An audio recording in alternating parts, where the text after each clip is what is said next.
Hello बच्चों, welcome to the my YouTube channel educational point. तो स्वागत है आपका मेरे इस नए वीडियो में। आज हम लेके आए हैं आप लोगों के लिए हिंदी कक्षा 12 यूपी बोर्ड एग्ज़ाम के जो बच्चे देने वाले हैं और एग्ज़ाम देने वाले हैं 24 तारीख को, उनके लिए 25 बहुविकल्पीय प्रश्न। आपके 10 प्रश्न बहुविकल्पीय में पूछे जाते हैं।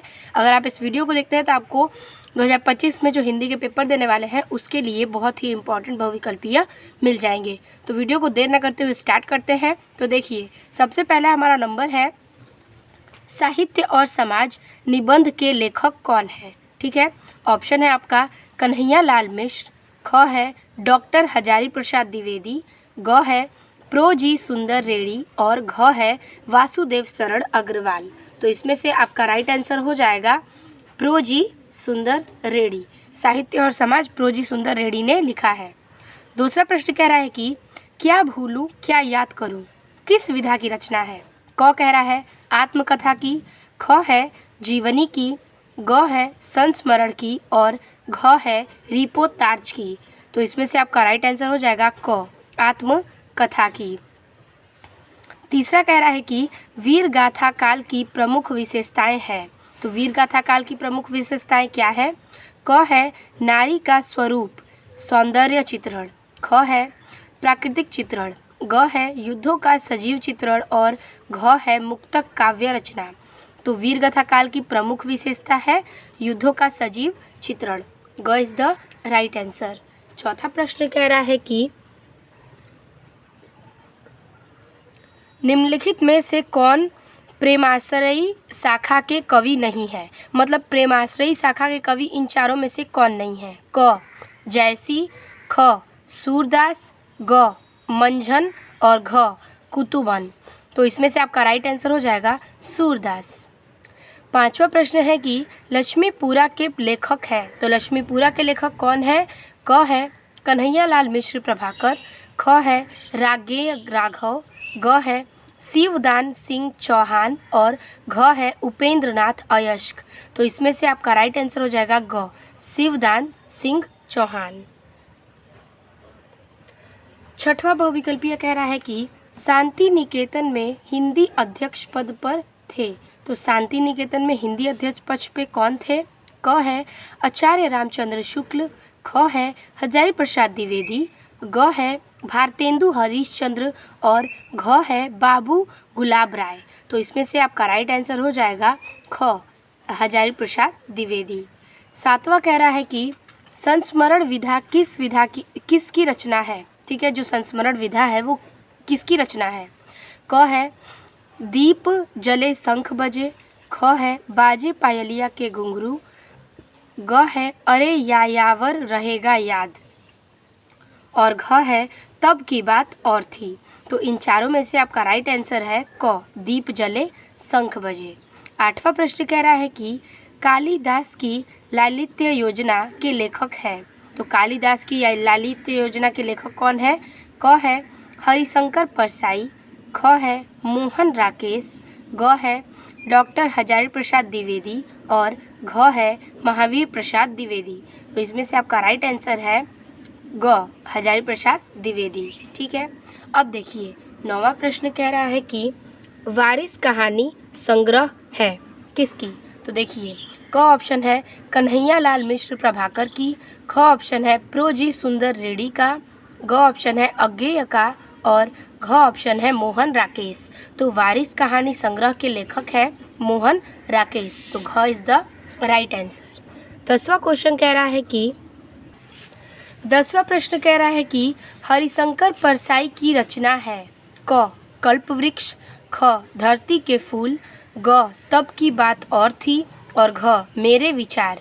तो इसमें से आपका राइट आंसर है ग तब की बात और थी। 11वां प्रश्न कह रहा है कि भारत की मौलिक एकता निबंध संग्रह के लेखक हैं।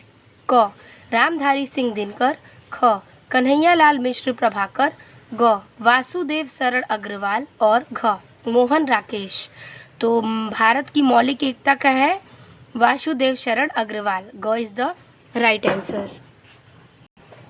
12वां क्वेश्चन कह रहा है कि पुनर्वा कृति के लेखक कृति की विधा है। तो पुनर्वा कृति की क्या विधा है। क नाटक, ख निबंध, ग आत्मकथा, घ उपन्यास। तो पुनर्वाकृति की विधा है वो है उपन्यास। 13वां प्रश्न कह रहा है कि अपने अपने अजनबी उपन्यास के लेखक हैं। क हरिशंकर परसाई, ख हजारी प्रसाद द्विवेदी, ग अज्ञेय और घ रामधारी सिंह दिनकर। तो इसमें से आपका राइट आंसर है ग अज्ञेय। 14 प्रश्न कह रहा है कि मोहन राकेश का कहानी संग्रह है। तो मोहन राकेश का कहानी संग्रह क्या है? तो क है समय सारथी, ख है क्वार्टर, ग है आखिरी चट्टान और घ है बकल मखुद। तो इसमें से आपका राइट आंसर है ख क्वार्टर। 15 प्रश्न कह रहा है कि भाषा और आधुनिकता निबंध के रचनाकार है। क हरिशंकर परसाई, ख वासुदेव शरण अग्रवाल, ग मोहन राकेश और घ प्रोजी सुंदर रेड्डी। तो भाषा और आधुनिकता लिखे हैं प्रोजी सुंदर रेड्डी ने। ठीक है। 16वां प्रश्न है कि सत्यार्थ प्रकाश रचना का संबंध है। क ब्रह्मा समाज से, ख आर्य समाज से, ग प्रार्थना समाज से और घ थियोसाफिकल सोसाइटी से। तो इसमें से आपका राइट आंसर है आर्य समाज से। 17 प्रश्न कह रहा है कि फणीश्वर नाथ रेणु की कहानी है। क पान की बेगम, ख विषकन्या, ग पाजेब और घ चीफ की दावत। तो इसमें से आपका राइट आंसर है क पान की बेगम। 18वां क्वेश्चन कह रहा है कि बाण भट्ट की आत्मकथा के लेखक हैं।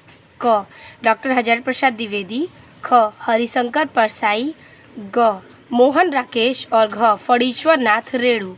तो इसमें से आपका राइट आंसर है क डॉक्टर हजारी प्रसाद द्विवेदी। 19वां प्रश्न कह रहा है कि सरस्वती पत्रिका का प्रकाशन काल है। क 1868 ईस्वी, ख 1900 ईस्वी, ग 1880 ईस्वी और घ 1870 ईस्वी। तो सरस्वती पत्रिका का संपादन हुआ 1900 ईस्वी में। ख इज द राइट आंसर।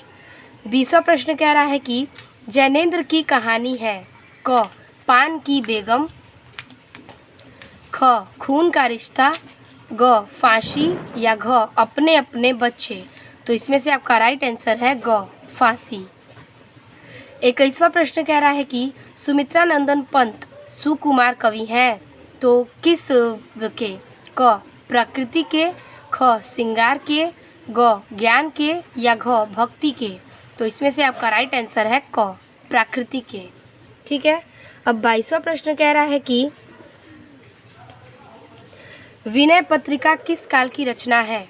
क आदिकाल की, ख भक्ति काल की, ग रीति काल की या घ आधुनिक काल की। तो इसमें से आपका राइट आंसर है ख भक्ति काल की। 23वां प्रश्न कह रहा है कि सूफी काव्यधारा के कवि हैं। क रस खान, ख रहीम, ग जायसी और घ नानक। तो सूफी काव्यधारा के कवि हैं जायसी। 24 प्रश्न कह रहा है कि कीर्ति लता के रचनाकार हैं। क सारंगधर, ख दलपति, ग जगनीक और घ विद्यापति। तो इसमें से आपका राइट आंसर है जगनीक। ठीक है। अब देखेंगे 25वां प्रश्न। 25वां और आखिरी प्रश्न कह रहा है कि रस मंजरी के रचनाकार हैं। क कृष्णदास, ख नंददास, ग परमानंद और दास और घ चतुर्भुज दास। तो रस मंजरी की जो रचनाकार है वो है नंददास। ख इज द राइट आंसर। तो इस प्रकार से आपका 25 बहुविकल्पीय प्रश्न है। अब तक नहीं पढ़ा तो आप इस वीडियो को देखकर ज़रूर पढ़ लीजिएगा और इसे पढ़कर ज़रूर जाइएगा, आपके बहुविकल्पीय प्रश्न ज़रूर मिलेंगे। तो समय बहुत कम है आपके पास, आप इसको नोट करिए और अच्छे से इसे टिक लगा लीजिए और कौन सी रचना किसने लिखी है वो आप ज़रूर पढ़ लीजिएगा। आई होप आपको वीडियो अच्छी लगी होगी। वीडियो अच्छी लगी हो तो अपने दोस्तों को भी शेयर कीजिएगा ताकि वो भी ये वीडियो देख सकें। मिलते हैं आपसे अगले वीडियो में, तब तक के लिए धन्यवाद।